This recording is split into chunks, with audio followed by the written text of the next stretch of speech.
Praise the Lord. आप सबको प्रभु यीशु मसीह के पवित्र एवं मीठे नाम में मैं स्वागत करता हूं अपने इस YouTube channel love of God में। आज फिर मैं आपके बीच उपस्थित हूं एक नए विषय के साथ। और आज का विषय जो मैंने चुना है वो है नंबर 40 इन बाइबल, संख्या 40 का रहस्य। आखिर 40 नंबर बहुत बार मैंने बाइबल में देखा है, कई एक जगह पे पाया जाता है। तो इसके क्या फल निकलते हैं, इसके बारे में आज हम लोग चर्चा करेंगे।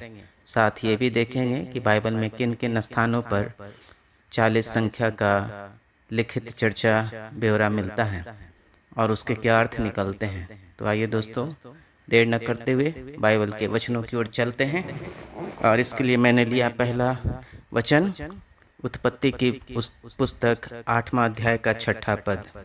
तो यहाँ पर इस प्रकार से लिखा है, फिर उसने अपने ऐसा हुआ कि 40 दिन के पश्चात नूह ने अपने बनाए हुए जहाज की खिड़की को खोलकर एक कौवा उड़ा दिया। तो ये कहानी है जब बहुत भीषण बारिश के कारण, बाढ़ के कारण परमेश्वर पूरे सृष्टि को विनाश करते हैं, पूरे मानव जाति का संहार करते हैं। तो 40 दिन और 40 रात लगातार बारिश होती है। 40 दिन समाप्त होने के बाद नूह क्या करता है, एक नया सवेरा का आशा करते हुए खिड़की को खोलता है। तो 40 दिन समाप्त होने के बाद एक नया सवेरा निकलता है, तबाही समाप्त होती है, परमेश्वर का क्रोध शांत होता है और परमेश्वर एक नए सृष्टि का शुरुआत करते हैं, एक नई रचना का शुरुआत करते हैं। आइए दूसरे वचन की ओर चलते हैं। दूसरा वचन मैंने लिया है निर्गमन की पुस्तक 24 अध्याय का 18वां पद। और यहाँ पे इस प्रकार से लिखा है, तब मूसा बादल के बीच में प्रवेश करके पर्वत पर चढ़ गया और मूसा पर्वत पर 40 दिन और 40 रात रहा। तो यहाँ हम देखते हैं कि एक पर्वत पे जब परमेश्वर का उतरे तो वहाँ पर मूसा 40 दिन और 40 रात उस पर्वत पर समय बिताते हैं परमेश्वर के साथ। उसके बाद क्या होता है, तो इसके लिए अगले वचन की ओर चलते हैं। फिर निर्गमन की पुस्तक 34 अध्याय का 28वां पद को पढ़ते हैं। और यहाँ पर इस प्रकार से लिखा है, मूसा तो वहाँ यहोवा के संग 40 दिन और रात रहा, तब तक न उसने रोटी खाई और न पानी पिया। और उसने उन तख्तियों पर वह वाचा के वचन अर्थात 10 आज्ञाएं लिख दी।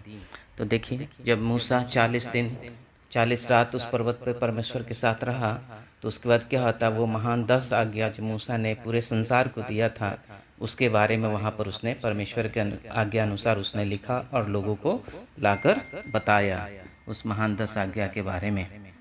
चौथे वचन की ओर चलते हैं। चौथा वचन मैंने लिया है व्यवस्था विवरण की पुस्तक 9 अध्याय का 9वां पद। और यहाँ पर इस प्रकार से लिखा है, जब मैं उस वाचा के पत्थर की पट्टियों को जो यहोवा ने तुमसे बांधी थी लेने के लिए पर्वत के ऊपर चढ़ गया, तब 40 दिन और 40 रात पर्वत ही के ऊपर रहा और मैंने न तो रोटी खाई न पानी पिया। तो देखिए, मूसा फिर से बता रहा है कि 40 दिन 40 रात उस पर्वत पे वो यहोवा के साथ यानी परमेश्वर पिता के साथ समय बिताया और उस महान 10 आज्ञा को लिख कर लाकर सारे मानव जाति को उसने संबोधन किया कि आज से तुम लोगों को ये 10 आज्ञा मानना होगा, तभी परमेश्वर के अनुग्रह और कृपा को पा सकोगे। आइए 5वें वचन की ओर चलते हैं। मरकुस रचित सुसमाचार 1 अध्याय का 13वां पद।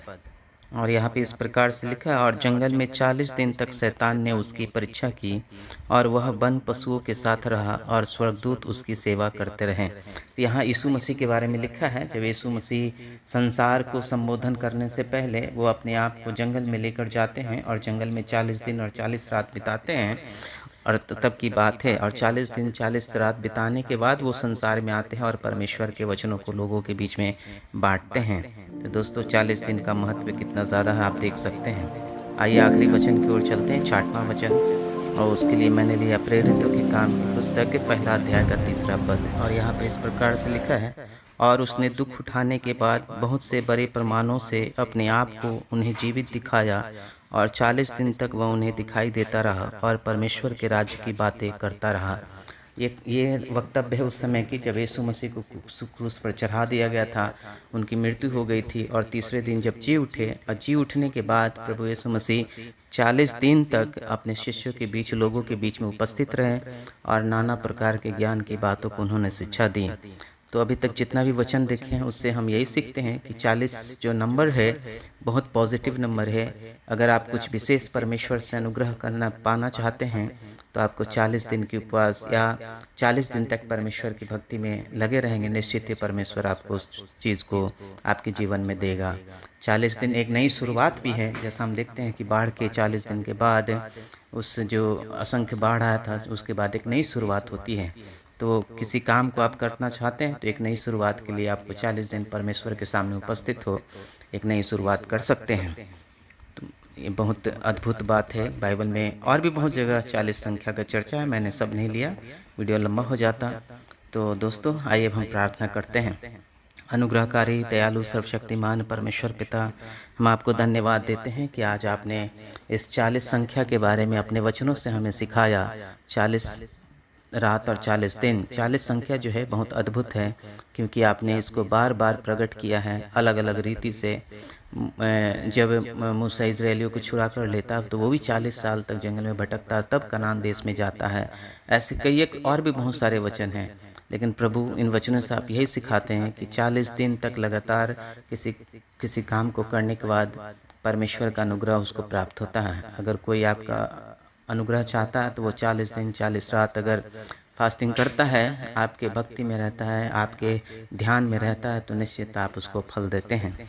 प्रभु जी, ये बातें जितने लोग सुनते हैं उन सबको आशीष कीजिए, उनको भी अपनी आत्मा से अगुवाई कीजिए, और प्रभु जी उनके जीवन में एक नया काम कीजिए। इसके लिए मैं प्रार्थना करता हूँ, प्रार्थना मांगता हूँ हमारे उद्धारकर्ता प्रभु यीशु मसीह के नाम से, आमीन। तो दोस्तों, अगर वीडियो आपको अच्छा लगा हो तो वीडियो को ज़रूर देखिएगा, लाइक कीजिएगा, कमेंट कीजिएगा और अपने दोस्तों में शेयर कीजिएगा।